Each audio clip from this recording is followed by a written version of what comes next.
Accrochez-vous, les amis, le mercato de l'UM est en train d'exploser. Alors que Marseille enchaîne les signatures XXL, une nouvelle bombe vient de tomber. Ahmed Junior Traoré, la pépite qui a mis la Ligue 1 à ses pieds, est dans le viseur des Phocéens. Hurlant de peur à une semaine de la fin du mercato, Roberto De Zerbi et l'UM veulent frapper un grand coup avec ce génie ivoirien.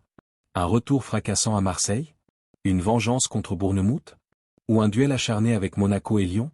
Dans cette vidéo, on décortique tout, l'histoire de Traoré, son impact potentiel, et pourquoi ce transfert pourrait tout changer pour l'UM. Abonnez-vous, likez, activez la cloche, et plongez dans ce drama footballistique. Allez, c'est parti. Pour comprendre pourquoi l'UM est prêt à tout pour signer Ahmed Junior Traoré, commençons par son histoire. Né le 16 février 2000 à Abidjan, en Côte d'Ivoire, Traoré est un pur produit du football européen. Arrivé jeune en Italie, il se révèle à Empoli, où il éblouit en Série A dès 2018. Mais c'est à Sassuolo, sous les ordres de Roberto De Zerbi, qu'il explose vraiment. Entre 2019 et 2023, il devient un maestro du milieu, 12 buts, 10 passes décisives en 66 matchs. Sa vision, ses dribbles, sa polyvalence, tout y est. De Zerbi, son mentor, le décrit comme un joueur spécial, capable de changer un match à lui seul. En 2023, Bournemouth mise gros, 25,62 millions d'euros pour l'arracher à Sassuolo. Mais en Angleterre, c'est la galère. Traoré peine à s'imposer, avec seulement 3 titularisations en Premier League en 2023 à 2024. Prêté à Naples début 2024, il ne convainc pas, 2 matchs, 0 impact. Puis vient l'été 2024, et un prêt à l'AJ Auxerre en Ligue 1. Là, c'est la résurrection. En 26 matchs, Traoré claque 10 buts et délivre 2 passes décisives. Dont un but mémorable au Vélodrome contre l'UM, 3-1 pour Auxerre, et une passe décisive au retour, 3-0. Les fans marseillais s'en souviennent, ce mec leur a fait mal. Son profil? Un milieu offensif ultra polyvalent. À 25 ans, il peut jouer en 10, relayeur, ailier gauche, voire ailier droit. Gaucher, un M77, rapide, technique, il excelle dans les petits espaces. Ses stats à Auxerre? 62% de dribbles réussis, 1,8 tirs par match, 2,5 passes clés. Il casse les lignes, crée le danger, et travaille défensivement, 1,5 tacles par match. Pas étonnant que l'UM, Monaco, et même Lyon se battent pour lui. L'Olympique de Marseille, en 2025, c'est une véritable machine de guerre sur le mercato. Sous la houlette de Pablo Longoria et Mehdi Benassia, l'OM a déjà frappé fort. Igor Pexao de Feyenoord, Facundo Medina de Lens, Timothy Weah de la Juve, Angel Gomes de Lille, Seji Eganrillet de Burnley, et le retour de Pierre-Emerick Aubameyang d'Al-Qadsia. Un recrutement 5 étoiles pour viser le titre en Ligue 1 et briller en Ligue des Champions. Mais Longoria et Benassia ne s'arrêtent pas là. Avec seulement 7 jours avant la fin du mercato estival, ils accélèrent. Pourquoi Traoré? Tout part du départ de Jonathan Rowe, vendu à Bologne pour 20 millions d'euros. L'UM a besoin d'un ailier percutant pour concurrencer Igor Pexao sur le flanc gauche. Et Traoré, avec son passé sous De Zerbi à Sassuolo, est le choix parfait. Les deux hommes se connaissent par cœur. À Sassuolo, De Zerbi avait fait de Traoré une star, lui donnant la liberté de créer et de briller. Aujourd'hui, à Marseille, le coach italien veut recréer cette magie. Mais l'UM n'est pas seul. Lyon a tenté une approche début août, repoussée par Bournemouth, qui préfère un transfert sec à un prêt. Monaco garde un œil sur Traoré, surtout si leur pépite Elias Ben Seguir part. Endin Italie, Sassuolo, la Fiorentina, et même Parme rêve d'un retour de l'Ivoirien.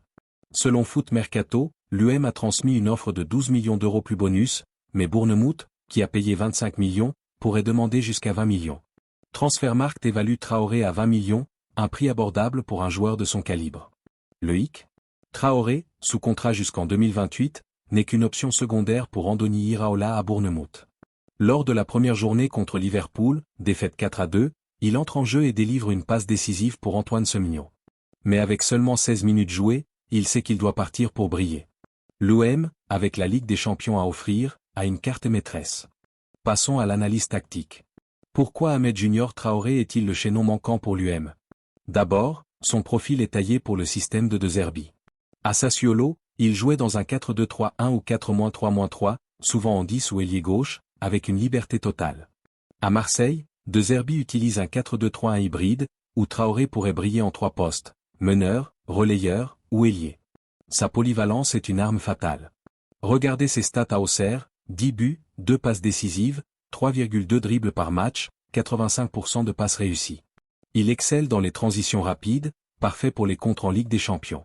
Contre les blocs bas, il déverrouille les défenses avec ses passes laser, 2,5 passes clés par 90 minutes. Et défensivement, il presse haut, récupère 1,5 ballons par match, un atout dans le style intense de De Zerbi. Comparez-le à Angel Gomes, autre recrue de l'UM. Gomes est un créateur pur, avec 8 passes décisives l'an dernier à Lille. Traoré, lui, ajoute une dimension de finisseur, ses 10 buts à Auxerre surpassent les 4 de Gomes. Avec Aubameyang en pointe, Pexao à gauche, et Traoré en 10 ou ailier, l'OM aurait une attaque de feu. Imaginez un trio Traoré-Gomes-Aubameyang, des 1-2, des dribbles, des frappes de loin. De quoi faire trembler le PSG. Mais il y a des risques. Traoré a eu des pépins physiques, une fracture du métatarse en 2022 et un épisode de paludisme qui l'a privé de la CAN 2023. Sa participation à la CAN 2025 pourrait aussi le faire manquer 4 matchs de Ligue 1. Et son adaptation? À Bournemouth, il a galéré dans un foot plus physique. Mais sous De Zerbi, qui le connaît comme sa poche, le risque est minime. Et en Ligue des Champions? Traoré a joué 2 matchs avec Naples en 2024, mais sans briller. À l'UM, avec des joueurs comme Timothy Weah et Facundo Medina, il pourrait enfin s'imposer sur la scène européenne. De Zerbi l'a dit, Ahmed est plus fort aujourd'hui qu'à Sassuolo. Si l'UM boucle ce deal, c'est un coup de maître. Le dossier Traoré fait vibrer Marseille. Sur X, les fans sont en ébullition. @santi-baji-fm tweeté, EM très chaud sur Traoré, Monaco et Lyon à l'affût. @Massiliazone en rajoute, 12 € plus bonus, c'est donné pour une pépite comme lui. Les supporters rêvent déjà de Traoré au Vélodrome, surtout après son but contre l'UM l'an dernier. Mais certains s'inquiètent, il est fragile, attention. Les médias s'enflamment. Foot Mercato titre, l'OM sous le charme de Traoré. L'équipe parle d'un pari audacieux mais logique. En Angleterre, The Sun note que Bournemouth pourrait céder si l'offre atteint 18 à 20 millions. En Italie, Corriere dello Sport évoque un possible retour à Sassuolo, mais l'OM a l'avantage, De Zerbi, la C1, et un projet ambitieux. Et Traoré? Il reste discret, mais son entourage laisse fuiter qu'il adore l'idée de rejoindre l'UM. Rejouer pour De Zerbi, c'est un rêve, aurait-il dit. À 25 ans, avec un salaire de 1,8 million d'euros par an à Bournemouth, il sait que Marseille peut lui offrir un tremplin pour la Seleção ivoirienne et la Coupe du Monde 2026. L'avenir? 3 scénarios. 1. L'OM boucle le transfert pour 18 à 20 millions, et Traoré devient la star du Vélodrome. 2. Monaco ou un club italien grille Marseille sur le fil. 3. Bournemouth garde Traoré, mais il risque de cirer le banc. Avec seulement 6 jours avant la fin du mercato, chaque heure compte. Et voilà, le dossier Traoré, c'est le feuilleton qui va enflammer la fin du mercato. L'UM peut-il signer la pépite ivoirienne et bâtir une équipe de rêve? Ou Monaco et Lyon vont-ils jouer les troubles-fêtes? Dites-nous tout en commentaire, Traoré, futur roi de Marseille ou pari risqué? Likez, abonnez-vous, activez la cloche pour ne rien rater. Le mercato ferme dans 6 jours, et l'UM n'a pas fini de nous surprendre. À bientôt pour le débrief.